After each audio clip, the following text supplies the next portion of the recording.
நடக்கும், அதெல்லாம் நடக்கும். சரித்திரம் திரும்பும்.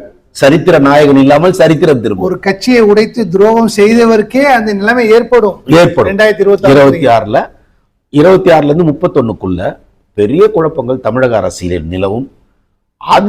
அதுக்கு மெயின் காரணமா யார் இருப்பாருன்னா திரு விஜய். அதுல விஜய் இறங்கி வேலை செஞ்சாருன்னா மேபி 31ல அவர் இறங்கி வேலை செய்யணும். இது வரைக்கும் அவர் இறங்கி வேலை செய்யணும், இறங்கி வேலை செய்யணும் சார். இப்போ விஜயகாந்த் சார் ஒன்ஸ் டிக்ளேர் பண்றாரு சார், அதுக்கப்புறம் புயலா கிளம்பினார்ல. அவர் நடிக்கக்கூடிய காலத்திலே ஒவ்வொரு கிராமத்துல கொடியை கொடி பறந்துட்டு இருக்கு. அவர் அந்த இது விஜய் கிட்ட இல்ல. மேபி எதிர்காலத்துல வரலாம். ஆனா அப்படி வந்தால் அவருக்கு வாய்ப்பு இருக்கு. இல்லைன்னா அவர் ஒரு கவனிக்கக்கூடிய அரசியல்வாதியா இருப்பார். இல்லைன்னா கூட்டணி போயிடணும். ஏன்னா ஏடிஎம்கேல ஆள் இல்லை. அதான் நான் சொன்னேன், ஏடிஎம்கேல ஆள் இல்லப்பா. அங்க ஆல்ரெடி ஒரு 25% ஓட்டு இருக்கு. நீ உள்ள செஞ்சீங்கன்னா 40% முடிஞ்சு போச்சு, ஈஸியா தட்டிட்டு போயிடலாம். இதை நான் தந்தி டிவியில சொல்லியிருக்கேன், நியூஸ் 18ல சொல்லியிருக்கேன், நியூஸ் 7ல சொல்லியிருக்கேன். ஆனா அவங்க தனியா தான் நிற்கிறாங்க. ஏன்னா சரியான அட்வைஸ் இல்லை விஜய்க்கு. அதே மாதிரி விஜயகாந்த் சாரோடைய கூட்டணி சேர்த்துக்கணும். இப்போ விஜய் புட்சாலியா இருந்தா என்ன பண்ணணும்னா இந்நேரம் கூப்பிட்டு வச்சு தேமுதிகவோட கூட்டணி வச்சுக்கணும். ஏன்னா மக்கள் விஜயகாந்தோட தம்பியா இவரை பாக்குறாங்க. அப்ப என்ன ரெண்டு கட்சியுமே ஸ்ட்ராங் ஆயிடும். இன்னொரு நல்ல கட்சி கூட சேர்த்து கூட நீங்க கேம் ஆடலாம். ஆனா நீங்க தனியா நின்னீங்கன்னா வேலைக்கு ஆகாது. ஆனா ஓட்டு வாங்குவார். அதாவது மாப்பிள்ளை இவர் தான், போட்டிருக்க ட்ரெஸ் அவருக்கு இல்லைன்ற மாதிரி ஆயிடும். ஓகே, அது யாருக்கும் யூஸ் இல்லாத ஓட்டு. அது கன்ஃபியூஷன் தான் வரும். ஸோ இந்த நிலையில் மீண்டும் தேமுதிக என்ன முடிவெடுக்க போகுது? ஏன்னா அவங்களும் ஒரு ஓட் பேங்க் வச்சிருக்காங்க. அந்த அம்மா என்ன பண்ண போறாங்க? அவங்க எனக்கு தெரிஞ்சு அவங்க எப்பவுமே டிஎம்கேக்கு எதிரான ஸ்டாண்ட் தான். அவங்க டிஎம்கேவோட சேர மாட்டாங்க. ஏன்னா அந்த இவர் இருக்கிற வரைக்குமே நெருக்கடி கொடுத்தது கலைஞர் தான். அது எல்லாருக்குமே தெரியும். கேப்டன் இருக்கிற வரைக்கும் எல்லாமே பண்ணது அவரும் பண்ணாங்க, ஏடிஎம்கே பண்ணுச்சு. ரெண்டு பேரும் பண்ணாங்க. ஏடிஎம்கே கூட அவர் மன்னிக்க தயாரா இருந்தார். ஏன்னா எம்ஜிஆரால உருவாக்கப்பட்ட கட்சி ஏடிஎம்கேன்றது, எம்ஜிஆரால உருவாக்கப்பட்ட கட்சி. அதனால அவர் எம்ஜிஆர் மேல ரொம்ப லவ். கேப்டனுக்கு எப்பவும் நல்ல பற்று எம்ஜிஆர் மேல. அதனால அவர் துரோகம் பண்ணாலும் ஜெயலலிதா மேலதான் கோவமே தவிர ஏடிஎம்கே மேல கோவம் கிடையாது. இவங்களுக்கு டிஎம்கேனால அவருக்கு பிடிக்காது. ஏன்னா டிஎம்கேனால துரோகம், டிஎம்கேனால துரோகம் தான். அதனால மேடம் டிஎம்கேவோட போக மாட்டாங்க.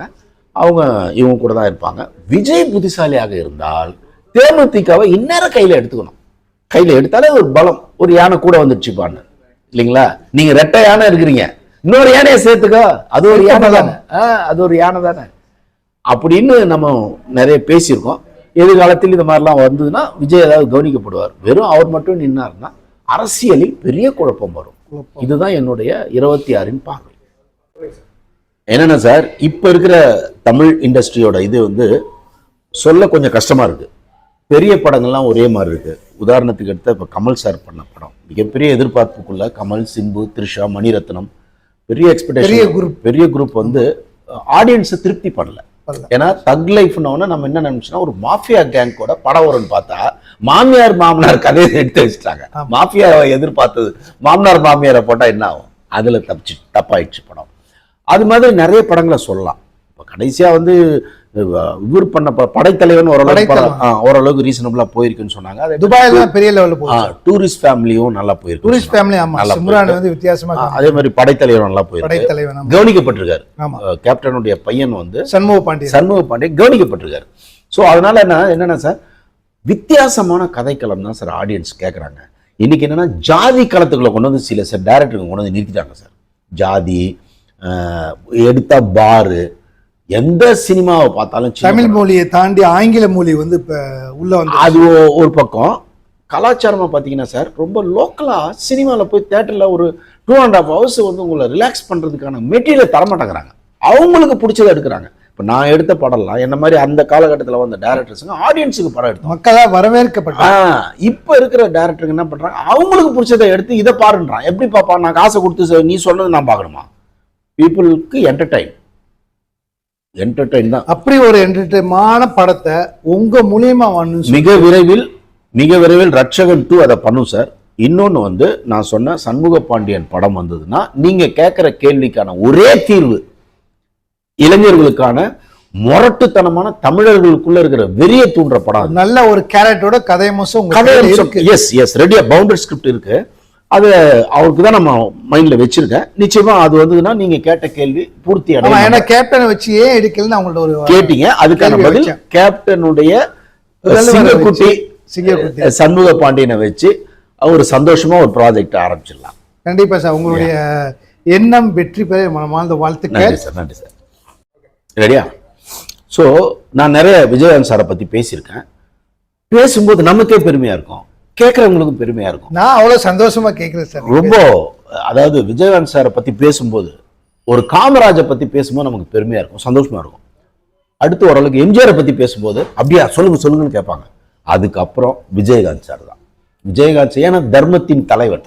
ஆக்சுவலி ரஜினிகாந்துக்கு வச்ச தலைவர் நியாயமா அந்த டைட்டில் யாருக்கு வச்சிருக்கணும்னா கேப்டன் விஜயகாந்துக்கு தான் வச்சிருக்கணும். தர்மத்தின் தலைவர், சாப்பாடு போட்டு அழகு பார்ப்பாரு. அப்படிப்பட்ட ஒரு நல்ல மனிதர். நம் கண் முன்னே வாழ்ந்த கர்ணன். கர்ணன், கர்ணன், கருப்பு கர்ணன். கருப்பு கர்ணன் சொல்ல முடியாது, அந்த கர்ணனும் கருப்பா தான் இருந்திருக்கலாம். ஆனா நமக்கு தெரிஞ்ச இது கருப்பு வைரம், இது வைரம், கருப்பு வைரம். ஸோ அவர் எனக்கு ரொம்ப நெருக்கம். அவரு படம் பண்ணலையே தவிர என் மேல ரொம்ப அன்பா இருந்தாரு. அவங்க வீட்டுக்கெல்லாம் நான் போயிருக்கேன். சின்ன பையனாவே இவங்க 2 பேரையும் பார்த்துருக்கேன். யார் இன்னைக்கு 2 பசங்க வந்திருக்காங்க இல்லையா, சண்முக பாண்டியனும் விஜய பிரபா. 2 பேரையும் நான் சின்ன வயசுலயே நான் பார்த்துருக்கேன். சாலிகிராமத்துல தான் அவங்க வீடு. ரொம்ப எளிமையா இருப்பார் சார். ஒரு லுங்கி கட்டிட்டு இருப்பார் சார். நமக்கு ஆச்சரியமா இருக்கும் சார். இவ்வளவு பெரிய ஜாம்பவான், ரொம்ப சாதாரணமா ஒரு பனியன் போட்டிருப்பாரு, சாதாரணமா இருப்பாரு சார். இயல்புக்கு எடுத்துக்காட்டுனா அது விஜயகாந்த், கேப்டன் விஜயகாந்த் தான் சார். அப்படி ஒரு தங்கமான மனிதர். நான் அதுக்கப்புறமா போய் கதை சொன்னேன். ஸோ அப்படி ஒரு நெருக்கம் இருந்தது சார். இறைவன் என்ன அனுமதிக்கல, அப்படிதான் நான் நினைச்சுக்குவேன். விஜயகாந்த்ன்ற அந்த மகா சக்தியை இயக்கக்கூடிய வாய்ப்பு எனக்கு இறைவன் தரல. ஆனால் அவர் கூட